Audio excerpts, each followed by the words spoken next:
Halo teman-teman semua, selamat datang di Fraction Edi, memberikan edukasi kimia yang bermanfaat yang pastinya ada di dalam kehidupan sehari-hari. Pada video kali ini, saya akan menjelaskan video selanjutnya setelah dari ikatan ion, yaitu ikatan kovalen tunggal dan ikatan kovalen rangkap. Video pembelajaran ini sangat penting sekali, karena apa? Karena setelah mempelajari ikatan kovalen ini, akan dibutuhkan lagi saat mempelajari perhitungan muatan formal suatu senyawa. Sebelum menghitung muatan formal suatu senyawa, teman-teman harus bisa memperkirakan ikatan-ikatan kovalennya. Setelah itu nanti teman-teman baru bisa menghitung muatan formal dari suatu senyawa tersebut. Dan ikatan kovalen ini juga banyak sekali ikatannya di dalam pelajaran kimia, dibandingkan ikatan ion maupun ikatan logam. Ikatan kovalen ini banyak sekali ikatan-ikatannya di ikatan kimia organik. Untuk teman-teman yang ingin menonton video sebelumnya tentang ikatan ion, teman-teman bisa klik videonya di pojok kanan atas atau mengklik videonya, linknya itu ada di deskripsi video. Di part 2-nya ini, kita akan membahas tentang ikatan kovalen, yaitu ikatan kovalen tunggal dan ikatan kovalen rangkap. Dan video selanjutnya yang part 2B akan dibahas tentang ikatan kovalen nonpolar dan polar, yang ditambah juga ikatan kovalen koordinasi. Hal-hal yang akan kita pelajari, pertama, apa itu ikatan kovalen dan rumus Lewis. 2. Ada tips dan trik. 3. Contoh ikatan kovalen tunggal, ikatan rangkap 2, dan rangkap 3. 4. Penyimpangan aturan oktet. 5. Kegagalan aturan oktet. Ikatan kovalen adalah ikatan yang terjadi antara unsur non-logam dengan unsur non-logam yang lain dengan cara pemakaian bersama pasangan elektron. Jadi bisa diulangi, di sini ikatan antara unsur non-logam dengan non-logam dengan cara pemakaian bersama pasangan elektron. Ada kalanya dua atom dapat menggunakan lebih dari satu pasang elektron. Apabila yang digunakan bersama dua pasang atau tiga pasang, maka akan terbentuk ikatan kovalen rangkap 2 atau rangkap 3. Jumlah elektron valensi yang digunakan untuk berikatan tergantung pada kebutuhan tiap atom untuk mencapai konfigurasi elektron seperti gas mulia atau kaidah duplet atau oktet. Jadi ikatan kovalen itu tergantung pada kebutuhan tiap atom untuk mencapai konfigurasi seperti gas mulia atau duplet maupun oktet yang nanti akan kita bahas teman-teman. Penggunaan bersama pasangan elektron digambarkan oleh Lewis menggunakan titik elektron. Rumus Lewis merupakan tanda atom yang di sekelilingnya terdapat titik, silang, atau bulatan kecil yang menggambarkan elektron valensi atom yang bersangkutan. Contohnya yang A, hidrogen kan punya jumlah elektronnya itu 1, jadinya elektron valensinya 1. Dilambangkan rumus Lewisnya yang ini, di mana hidrogen ini atau simbolnya H terdapat satu bulatan kecil. Lalu yang B, yang nitrogen, jumlah elektronnya itu 7, konfigurasinya itu kan 2, 5. Elektron valensi atau terluarnya itu adalah 5. Dilambangkan dengan nitrogen, simbolnya ini N, yang di sekelilingnya itu ada 5 bulatan kecil.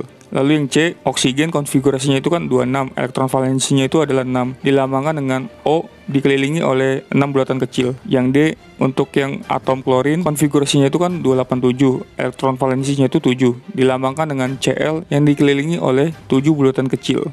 Tips dan trik. Aturan duplet, konfigurasi elektron stabil dengan 2 elektron pada kulit terluar. Sedangkan aturan oktet, konfigurasi elektron stabil dengan 8 elektron pada kulit terluar. Jadi untuk teman-teman ingat, di mana duplet itu berarti artinya 2 elektron, sedangkan oktet itu artinya 8 elektron. Anda dapat memprediksi ikatan kimia apabila mengetahui konfigurasi elektron dari atom unsur tersebut atau elektron valensinya. Dari situ akan diketahui jumlah kekurangan elektron masing-masing unsur untuk mencapai kaidah oktet dan duplet atau kestabilan struktur seperti struktur elektron gas mulia. Jadi teman-teman fokus saja dengan kalimat aturan duplet, aturan oktet, dan elektron valensi. 3 kalimat itulah yang menjadi kata kunci dalam pembentukan ikatan kovalen. Pembentukan molekul hidrogen atau H2. Pembentukan molekul hidrogen tidak menggunakan aturan oktet karena masing-masing hanya mempunyai 1 elektron. Masing-masing hidrogen akan stabil dengan 2 elektron pada kulit terluarnya sesuai dengan aturan duplet. Karena hidrogen cuma punya 1 elektron doang, jadi dia memakai aturan duplet atau yang 2 elektron. Contohnya ini, di mana hidrogen kan punya 1 elektron terluar, bergabung dengan dirinya sendiri juga, di mana punya 1 elektron terluar. Misalnya bergabung, terjadi pembentukan H2, maka 1 elektron ini ditambah 1 elektron ini bergabung dan menjadi pasangan elektron yang digunakan bersama, sehingga tercapailah aturan duplet atau 2 elektron. 2 elektron ini seperti konfigurasi elektronnya yaitu helium, yang dimana dia punya 2 elektron valensi. Struktur Lewis molekul H2, di mana H simbolnya X1 ditambah H yang sebelahnya X1. Penulisan ikatan kovalen itu H satu tangan atau satu garis dengan H juga. Di sini keterangannya, jumlah tangan dapat menggambarkan jumlah ikatan dalam suatu senyawa kovalen. Pada molekul H2 di samping ikatannya disebut ikatan kovalen tunggal. Contoh selanjutnya, pembentukan molekul klor atau Cl2. Konfigurasi klor kan itu 287. Susunan elektron klor itu kan yang di kulit K 2 elektron, lalu di kulit L atau kulit kedua itu 8, lalu di kulit M-nya itu 7 elektron. Lalu untuk Cl yang satunya lagi sama seperti Cl yang sebelumnya. Saat pembentukan klorin atau Cl2, 1 elektron valensi dari atom klorinnya ini dikasih untuk dipakai bersama-sama dengan atom klorin satunya lagi. Jadi atom klorinnya ini juga ngasih 1 elektron juga dari elektron terluarnya. Jadi Jadi kita bisa hitung di mana kulit terluarnya ini sudah 8 elektron. Kita hitung 1, 2, 3, 4, 5, 6, 7, 8. Satu elektron ini didapatkan dari atom klorin sebelahnya. Atom klorin yang sebelahnya juga sama seperti itu. Sekarang sudah jadi 8 elektron. Karena satu elektron diberikan untuk dipakai bersama-sama oleh atom klorin yang di sebelah kirinya. Jadi 2 elektron yang di tengah ini adalah pasangan elektron yang digunakan bersama. Ini adalah struktur Lewisnya, masing-masing atom klorin menyumbangkan satu elektron untuk dipakai bersama, sehingga masing-masing atom mempunyai konfigurasi elektron seperti gas mulia. Cara lain untuk menuliskan ikatan kovalen klorin adalah sebagai berikut, di mana klorin titik 2 klorin, atau 2 elektronnya ini kita ganti dengan satu garis. Jadi teman-teman bisa tulis ikatan kovalen dari klorin ini bisa yang kiri ataupun yang kanan. Senyawa ikatan kovalen tunggal. Sebelumnya kita sudah bahas ikatan kovalen dari molekul diatomik. Selanjutnya kita bahas kovalen poliatomik. Contohnya itu pembentukan ikatan antara hidrogen dengan nitrogen, membentuk NH3 atau amonia. Atom nitrogen kan konfigurasinya karena jumlah elektronnya 7, jadinya konfigurasinya itu 25. Hidrogen karena jumlah elektronnya 1, konfigurasinya jadinya 1. Nitrogen kan elektron valensinya 5. Biar jumlahnya itu 8 elektron atau memenuhi aturan oktet, dia butuh 3 elektron lagi untuk mendapatkan susunan elektron gas mulia. Sedangkan setiap atom hidrogen memerlukan sebuah elektron untuk mempunyai konfigurasi elektron seperti gas helium yang 2 elektron valensi. Oleh karena itu, setiap atom nitrogen memerlukan 3 atom hidrogen. Hidrogen kan agar menjadi helium yang 2 elektron valensi, dia butuh 1 elektron dari nitrogen. Sesuai dengan aturan duplet, hidrogen yang lainnya pun sama, sudah mendapatkan 2 elektron. Nitrogen untuk mencapai 8 elektron atau aturan oktet, dia butuh 3 elektron. Elektronnya itu didapatkan dari 3 hidrogen. Jadi hidrogennya ini memberikan 1 elektronnya untuk dipakai bersama dengan nitrogen. Sehingga nitrogennya ini sudah menjadi 8 elektron. Kita hitung 1, 2, 3, 4, 5, 6, 7, 8. Jadi senyawa NH3-nya ini sudah memenuhi aturan duplet untuk yang hidrogen dan aturan oktet untuk yang nitrogen.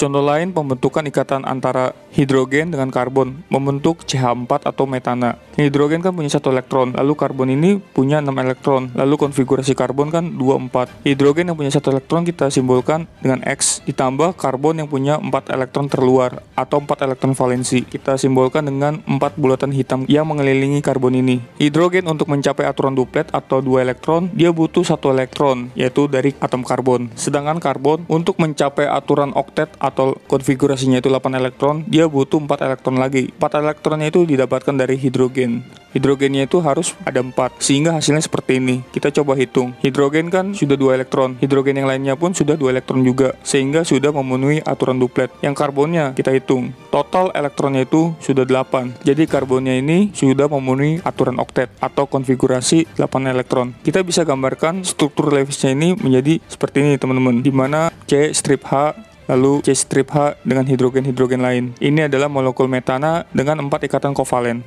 Contoh pembentukan ikatan antara hidrogen dengan atom klorin membentuk HCl atau asam klorida. Konfigurasi elektron untuk hidrogen kan 1, lalu klorin konfigurasinya 287. Elektron valensinya itu adalah 7 elektron. Jadi susunan elektronnya ini seperti ini. Sedangkan ikatan kovalen pada HCl atau asam klorida seperti ini. Hidrogen karena punya 1 elektron terluar, jadi kita simbolkan dengan X ini 1. Ditambah klorin punya 7 elektron valensi atau terluar. Kita simbolkan 7 bulatan hitam kecil yang mengelilingi atom klorin. Hidrogen karena untuk mencapai aturan duplet dia butuh 1 elektron, yaitu dari atom klorin. Sedangkan klorin untuk mencapai aturan oktet atau konfigurasinya itu 8 elektron, dia butuh 1 elektron lagi, yaitu dari hidrogen. Sehingga gambarnya seperti ini. Struktur Lewisnya ini bisa kita gambarkan seperti ini juga, di mana H, X, lalu bulatan hitam kecil 1, terus Cl. Atau juga kita bisa gambarkan dengan hidrogen garis 1 klorin. Yang di tengah-tengah ini atau antara hidrogen dengan Cl-nya ini adalah ikatan kovalen tunggalnya. Ikatan kovalen rangkap. Pembentukan ikatan kovalen pada molekul oksigen atau O2. Perhatikan pembentukan ikatan kovalen pada molekul oksigen berikut ini. Jumlah elektron atom oksigen kan 8, jadi konfigurasi elektronnya 2, 6. Di mana elektron valensinya ini adalah 6. Susunan elektron oksigen kita bisa lihat, di mana oksigen ini kulit pertama adalah 2, lalu di kulit keduanya itu adalah 6. Yang oksigen satunya lagi juga seperti itu. Agar 2 atom oksigen ini mempunyai elektron valensinya itu 8 atau sesuai aturan oktet, maka oksigennya ini butuh 2 elektron. Karena kan elektron valensinya sebelumnya 6, biar jadi 8, jadi dia butuh 2 elektron lagi. Begitupun oksigen yang sebelahnya, dia butuh 2 elektron lagi, biar jadi 8. Sehingga 2 elektron dari atom oksigen ini dan 2 elektron dari atom oksigennya ini bergabung, sehingga terjadilah pembentukan O2. Jadi terdapat 2 pasang elektron yang digunakan bersama. Ikatan yang terjadi pada oksigen dapat dituliskan dengan struktur Lewis dan ikatan seperti berikut. Penulisan dengan struktur Lewis, oksigen punya 6 elektron valensi, digambarkan 6 bulatan hitam kecil yang mengelilingi atom oksigen, ditambah oksigen yang juga dikelilingi oleh 6 bulatan hitam kecil. Saat bergabung, 2 elektron dari oksigennya ini diberikan ke oksigen sebelahnya juga. Begitu juga oksigen yang sebelahnya memberikan 2 elektron, sehingga dipakai untuk bersama-sama membentuk O2. Penulisan dengan ikatan kovalen, karena ini terdapat 2 pasang elektron, jadinya O ikatan rangkap 2 oksigen. Pembentukan ikatan kovalen pada molekul karbon dioksida atau CO2. Karbon punya 6 elektron, jadi konfigurasi elektronnya 2, 4. Elektron valensinya itu ada 4, jadi gambarnya seperti ini. Oksigen punya elektronnya itu 8, jadi konfigurasinya 2, 6. Karbon elektron valensinya kan 4. Biar memenuhi aturan oktet atau elektron valensinya itu 8, dia butuh 4 elektron lagi. Sedangkan oksigen elektron valensinya itu adalah 6. Biar memenuhi aturan oktet, dia butuh 2 elektron lagi. Jadi misalnya kalau digambarkan, karbonnya di tengah, 2 elektron diberikan untuk dipakai bersama dengan oksigen. Oksigen ini kan kebetulan butuh 2 elektron. Jadinya seperti ini. Lalu 2 elektron yang tersisa di karbon diberikan lagi kepada oksigen untuk dipakai bersama, sehingga hasilnya seperti ini. Ikatan yang terjadi pada CO2 atau karbon dioksida dapat dituliskan dengan struktur Lewis dan ikatan seperti berikut. Struktur Lewis untuk molekul CO2, oksigen tadi kan punya 6 elektron valensi. Jadi dituliskan 6 bulatan hitam kecil ini mengelilingi oksigen, ditambah karbon yang punya 4 elektron valensi, dituliskan dengan 4 tanda silang yang mengelilingi atom karbon, ditambah oksigen yang punya 6 elektron valensi yang dituliskan dengan 6 bulatan hitam kecil yang mengelilingi oksigen ini. Tadi karbon memberikan 2 elektron ke oksigen, lalu oksigennya juga memberikan 2 elektron. Kalau kita hitung di sini oksigen sudah 8 elektron, 1, 2, 3, 4, 5, 6, 2 elektronnya lagi dari karbon. Karbon juga sudah memenuhi aturan oktet atau 8 elektron. Kita hitung 1, 2, 3, 4, 5, 6, 7, 8. Oksigen yang di paling kanan juga sudah memenuhi aturan oktet. 1, 2, 3, 4, 5, 6, dan 2 elektron dari karbon. Penulisan dengan ikatan kovalen seperti ini teman-teman. Karena terdapat 2 ikatan kovalen, jadinya oksigen ikatan rangkap 2 dengan karbon, lalu karbonnya ini ikatan rangkap 2 dengan oksigen lagi.